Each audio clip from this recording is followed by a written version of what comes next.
What's up guys, it's Rowan here from Artist Smart TV. What should you do the night before your HSC exam? You're probably thinking, well, study, right? Like, of course. Actually, that couldn't be further from the right answer. Now, you might be thinking, what, this dude is crazy, but seriously, studying the night before might actually be the worst possible thing you could do. And look, here's a couple of reasons why. If you don't know it the night before the HSC exam, let's be honest, you're pretty screwed already, right? A little bit of last minute study isn't gonna change much at all.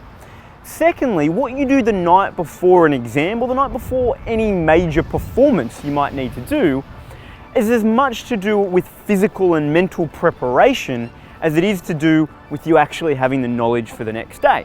And so what you do the night before can actually have a pretty big impact on your confidence levels and your mindset when you go into the exam the next day and how you perform.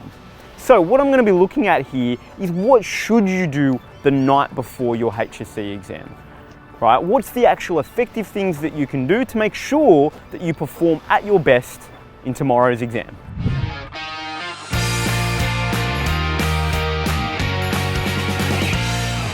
Okay, so here's what you need to do the night before a HSC exam. And the way I want you to think about this is, major athletes and sports stars have pre-game rituals. And I've talked about this in another video, about the importance of having a pre-exam ritual. So if a sports star or an athlete has it to help them prepare physically and mentally, you should have the same to help you prepare physically and mentally for your exam.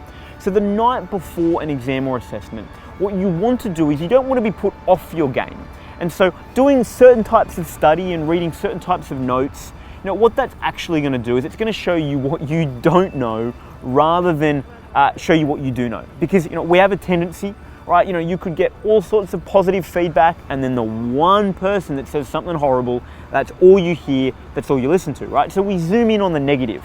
So if you're reading your notes the night before and you're looking at something that you haven't seen before, you're gonna freak out. And that's all you're gonna remember because your brain's gonna zoom in on the negative. So as a result, that could be really dangerous because it's gonna put you off your game, it's gonna change your confidence in your mindset, and the next day you're gonna go into the exam and it may not be so great. So what to do the night before? Super simple. Step number one, what I want you to do is I want you to pull out your study notes that you're already familiar with, and I want you to go over them once, right? It's about going syllabus to, start to end to get a whole round view of what you should already know. And I don't want you to just read it because reading's got a really poor memory retention rate. What I want you to do is I want you to take a pen and paper and jot down the key ideas as you go. Draw pictures, diagrams, little flowcharts, and just do that once. Now the reason for that is that there's a really powerful idea in memory, that our memory is context dependent. So when we remember something in a certain context or environment and then we're in a similar context environment, it creates a trigger. So if you're studying with pen and paper, hand writing, the night before, you're going to be doing the same thing in the exam the next day. So it's going to help you trigger memory because of our context dependency. Additionally, the act of writing is going to improve the depth of processing from a memory point of view. So you're going to also further reinforce the memories a little more effectively. So that's the first thing that you should do. And the goal here is about covering what you know. Don't go and find new stuff and try to extend yourself the night before. Just do what you know. It's about knowing it well, nailing what you do know, and staying confident. Now the second thing that you should do is you should also then give some notes to someone and get them to quiz you, right? Teach them. And that's because that's also going to improve the depth of processing from a memory point of view. And studies also show that while memory is context dependent, if you can get more confident in studying in a couple of different contexts, when you go into the exam, you're actually going to be better at recalling memory and not relying just on the trigger point that comes from writing. So teaching others is one, a good way to do that. And secondly, it's also a really effective way to get a bit of last minute feedback on where your knowledge is up to so that you can tighten anything before the exam the next day. So that's the study side of things. That's really about just building the memory and staying confident.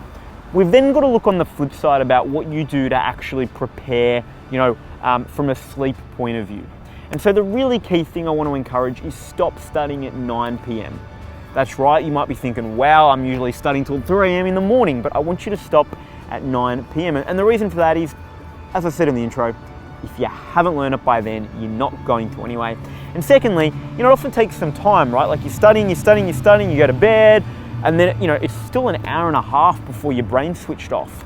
So 9 p.m. is good. You need your sleep. Really, really critically, if you don't get your sleep, your cognitive performance is going to fall off a cliff the next day. So 9 p.m. is great. Go and watch your favorite TV show. Go and read your favorite book. That's going to just take you down a notch, right? Help your brain turn off so that when you actually go to sleep, go to bed, you will be able to go to sleep. So I know a student did incredibly well, perfect data score, who watched a video every single night before his HSC exam. That's right, every single night. And he did that because it helped him just turn his brain down, go to sleep. So in conclusion, guys, that's what I would recommend based on thousands of students sharing what they have found to be effective the night before your HSC exam. If you have any questions about what to do, some things that you do already that you want to confirm if it's the right approach, leave it in the comments below. I'd love to help. If you haven't already, hit the subscribe button, and I will see you next week.